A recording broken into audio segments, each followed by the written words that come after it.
Call me, you have 60 seconds. How does he always know? Where are you? Are you ready for your task now? My teacher is not calling just to talk. Stop. He barks firmly. You're welcome, good girl. Talk to you later. And with that, he hangs up the phone. Sit back and listen to this extremely interesting story. I'm in a meeting at work when I feel my phone vibrate in my jeans pocket. I try to gently pull it out to see what it says. I shouldn't be checking it during a presentation for my boss, but it could be important. It could be from him, and of course it is. Call me. You have 60 seconds. My heart starts to race. I'm sorry, it's my daughter's school. I say, trying my best to sound a little panicked as I point to my phone. My boss tries unsuccessfully to hide her irritation, nodding before returning to her presentation. I get up to leave, and as soon as I close the door behind me, I call him, quickly trying to get back to my office when he picks up the phone. Good girl, he purrs in his seductive deep voice. I feel a warm thrill every time I hear those words in his voice. I used to hate that word, but now I like it more than my real name. Thank you, sir, I say quietly as I walk past several of my colleagues. This phrase is not unusual in a business conversation, but when I am talking to him, I feel that everyone can somehow understand that I am not just talking to a client. Now, good girl, that doesn't sound very grateful. Aren't you glad that your master has freed you from this boring meeting? How does he always know? Yes, sir, thank you very much. I'm so sorry, I just didn't want my coworkers to overhear. I say louder now that I'm back in the relative privacy of my cubicle. That's better, good girl, he says calmly. What did you tell your boss? That your husband really needs to talk to you? No, sir, I said my daughter's school called. That's a good excuse, good girl. I don't think they'd believe you left a meeting for a man. He likes to know that he is more important than my husband. God, I am a terrible wife, but with him I just can't help myself. With him I feel free. With him I can be myself in a way that I can't be with anyone else, including my husband. But I try to put him out of my mind and focus on him, my teacher. Where are you? Are you ready for your task now? My teacher is not calling just to talk. Yes, sir, I'm ready. I'm at my desk. I try not to be nervous, but his tasks in the workplace are always the most stressful. Less than a month ago, my boss saw me at my desk swallowing 2 of my fingers. I had to embarrassingly tell her that I had just taken out some food that was stuck in my teeth. Fortunately, I am good at lying. But what if he made me do something risky, something I can't get away with? I don't want to get caught again, but I can't even imagine disobeying him. Good girl, your task is to get under the skirt and pull off your stockings. Send me a picture of them lying on your desk. I want to see what covers all those beautiful things that belong to me. Leave them there and go back to your meeting. Later, you can put them back on your desk. Do you understand? Good girl, my stomach drops. Why did I decide to wear jeans today, the only casual Friday I've decided to participate in, and this is the day my master chooses this task? How does he always know? I hesitate, not knowing what to do or say. What exactly do you not understand, you stupid girl? He quickly loses his patience. I'm not wearing a work skirt today, sir. I'm wearing pants. A growing concern can be heard in my voice. Well, my silly little girl, then just take off your pants and do the job. I'm not happy to have to explain this to you. His voice is loud now. I had made him angry. Yes, sir, of course. I put the phone down and bend down to unzip my boots, looking around me, trying to figure out how to do it. People are constantly walking along the path outside my 3-walled cubicle. I manage to take off my shoes and throw them under the table. But when I go to undo the button on my jeans, a colleague walks by, talking on the phone. He smiles at me. My face must have shown panic because he looks at me puzzled as he walks by. I definitely can't do this here. Sir, I feel like a kid in trouble with his teacher, even though I'm a woman in her 40s talking to a man more than 20 years younger.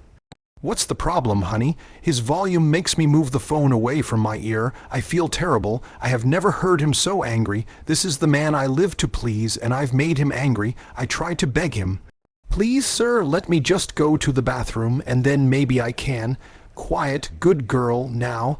The calmness of his voice is a shocking contrast to how angry he just sounded. I understand, girl. You don't want any of your coworkers to see you taking off your pants and stockings at your desk. You don't want to be made out to be the goody two-shoes that you are in your office. As lucky as they would be to see that, and as aroused as I'm sure a good girl like you would be to see that, we don't want you fired, do we? And no, sir, my heart rate starts to return to normal. See, girl, I'm not reckless. Now take your headphones and go to the bathroom stall. Don't put your shoes on because you'll have to take them off later anyway, and don't make me wait any longer than you already have. Now go. I was trembling slightly as I walked to the bathroom in my socks, knowing that in a few seconds I would be wearing much smaller shoes. I hurried as nonchalantly as I could through the office to the women's restroom. Luckily, it was empty, so I closed the stall door behind me and put in my headphones. I'm in the bathroom right now, sir. Good. Now take off your pants and shirt. Find somewhere to hang them. I want your hands free. Yes, sir. I smile as I am reminded that I am a good girl. Before I met him, I would never have thought that this little phrase would ever fill me with such joy. I usually hate it when men call me girl, when I know I am a woman, but this is not just any man. It's him. I pull my gray sweater and white t-shirt over my head, pull down my jeans, and hang them on the hook on the back of the door. Are you alone in the bathroom, good girl? I bend down to look under the stall to make sure. I'm alone, sir. Good. Now I want you to take off your wedding ring and put it on the bathroom floor. I don't want you to think about it. Your vows to your husband don't mean anything when you talk to me, do they, good girl? And no, sir, they don't mean anything. It was something new. Today, he really feels his power over me, and all I can do is obey. All I want to do is obey. I throw the ring at my feet. The realization of what I am doing hits me like a ton of bricks. I am betraying my husband in the worst way possible. But before I can fully process these thoughts, the bathroom door opens with a loud creak, and I barely have time to catch my breath. Did someone come in? I don't say anything because I hear high heels clicking on the hard bathroom floor. I see them pass under the closed stall door and enter the one a few doors down. I want to answer him, but I'm too nervous to say a word. I think about taking my wedding ring away before this coworker sees it, or my bare feet. What will she think when she sees it? I take your silence as consent. Now don't touch the ring or your clothes. Just stand there and don't say a word. Cough if you understand me, good girl. My heart starts pounding again. I cough gently and try not to move or draw attention to myself. That's it, good girl. Just breathe and let my words wash over you. But I need you to continue to obey me because my desires always come first. It is painful to realize how right he is. How over the past 6 months I have put him above many other things in my life. How I feel a strong desire to meet his needs before anyone else.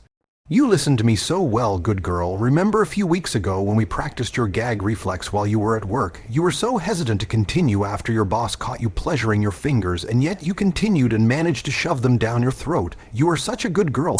For me, I can feel my arousal building. The realization that he thinks I'm a good girl, even after all the mistakes I've made, even today, is driving me crazy. And then there was the time you came to your parents' house for dinner, and I needed you to practice an unusual kind of pleasure.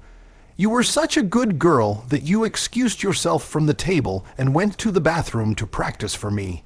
I was so proud that you were able to put 2 fingers in. It reminded me that soon we will be working with 3 fingers. This kind of pleasure was something I had always avoided. I refused so many times to even try it with my husband that he had long ago given up trying to convince me. And yet, with my master, I long to learn it. My soul shrinks at the thought of 3 fingers when I can barely fit 2. But that is a concern for another day. Start touching yourself, but keep your hands visible. Don't touch anything unnecessary, and remember, don't end our conversation. If you understand, cough again. I cough, and my hand goes straight to my feet like a magnet. I squat down and get into a comfortable position. I feel a strong heat radiating from me. A slight moan escapes my mouth as I bite my lip, trying to stay quiet and unnoticed, but I can't help myself. My breathing becomes shallow and rapid as I begin to move my hand slowly. Good girl, keep going and keep listening. Now I think I'm most proud of being with you on the night of your and your husband's anniversary. I know you remember that night well. I held my breath. He remembered my husband and I's anniversary. It was the only time I had ever pushed myself harder than I was now. That night I did so many things I could never have imagined, and all these memories came flooding back to me. As if I wasn't ashamed enough, then I hear the water in the toilet flushing. I freeze when I hear the click of high heels on the floor past me to the sink. I didn't tell you to stop. Keep going, good girl. How does he always know? I continue when I hear my coworker, who has finished washing her hands, come out of the bathroom. She's gone, sir. I say with relief, that's good. Because you still haven't done what I wanted you to do, and I'm losing patience. I thought back and thought I had done everything he asked me to do. What had I forgotten? I'll help you, good girl, even though I shouldn't have to. I wanted to see the photo. If you wore a skirt to work, it would be much easier. But since you're already in the bathroom, let's make things a little more interesting. My heart raced, as did my mind, wondering what kind of humiliating demand he was making of me now. You will cover your face and head with them, and cover your mouth with the inside. Take a selfie for me, but so that I can see your eyes. I want to see the desperation in them. I sit down and lift my legs one by one to take them off. I see an obvious and significant wet spot on them. It's one thing to feel aroused, it's another to see the evidence, and there was a lot of evidence. It's a good thing I like it. I covered my face, then quickly grabbed my phone and prepared to take a picture. It was a miserable sight. My face is fully made up, my hair is perfectly straightened, and here I am sitting in the toilet at work in just my bra and socks. All professionalism replaced by debauchery. An unmistakable scent fills my nose, impossible to ignore, even as I try to focus on getting the perfect shot. My lips taste a slight tang of my own flavor. I click the humiliating photo and send it to him. All I can do is hope that he likes it. Good girl, very good girl, you look incredible. I smile at his words of approval. All shame melted away and was replaced by pride. I have followed his instructions and pleased him, and that is all that matters to me. As a reward for your obedience, you can have pleasure. Enjoy it, good girl. With these words, I start quickly and eagerly. Is what you're doing yours? He asks slyly. I like it when he confirms his ownership of me. No, sir. Is it your husband's? The sharp sting of my betrayal stings, but quickly disappears in acceptance. No, sir. I answer. Then whose is it? Yours, sir. I mumble through a moan. Tell me, good girl, in a full sentence, like a big girl. She is yours, sir. She belongs to you. She's all yours. I moan loudly, hearing my desperation echo off the empty walls of the bathroom. Stop. He barks firmly. My hand is taken away. I clutch the skin, trying to keep myself from yanking my hands back. As hard as it is to stop when I'm so close to my last move, my instinct to obey my master is stronger than my need to be satisfied. You're enjoying it too much, good girl. It's not for your pleasure, it's for mine. Yes, sir, I'm sorry, sir. I try to get my breathing back under control. It's okay, girl. I know it's a lot to ask of a good girl like you to stop. I am very proud of your obedience right now, but now it's time to finish. I want you to do something nice for me. I know exactly what he is doing. He continues to penetrate deeper and deeper into my consciousness. I am both fascinated and frightened by the power he has over my thoughts, like a puppeteer pulling all the strings of my mind. No matter how much he controls me, he always finds a way to break through and demand more. Do something nice, good girl, and when you put the ring back on and it slips off easily, know that it was I, your teacher, who did it for you, as if I could forget. Now take the ring, take everything off your face and put it back on, get dressed, wipe everything off your face and hands, and get back to work. Don't finish the lesson until tomorrow, but you can spend time with your husband tonight if you want. Do you understand, good girl? Yes, sir. Thank you, sir. You're welcome, good girl. Talk to you later. And with that, he hangs up the phone. I sit in the bathroom stall for a moment, thinking about what just happened. He pushed me further than I thought possible today. And yet I was able to obey and satisfy him. I dress and put the ring on my shiny wet finger. Now I begin to see the meaning of this ring in a different way. After making sure everything is packed, I leave the booth. As I wash off my hands, I think about how lucky I am to have found him. Every morning I wake up with excitement, knowing that he can call at any time and ask me for anything he wants. As I walk back to my desk in my socks, I feel my body ache with unsatisfied excitement. But my mind is satisfied. I feel in control of myself, humiliated, dirty, depraved. Satisfied, I guess I'm still glad I wore jeans today. Subscribe to our channel so that your second chaff doesn't cheat on you, and go ahead and listen to the next story, because this story is nothing compared to the next one. If you're under 18, don't even think about listening to the next one.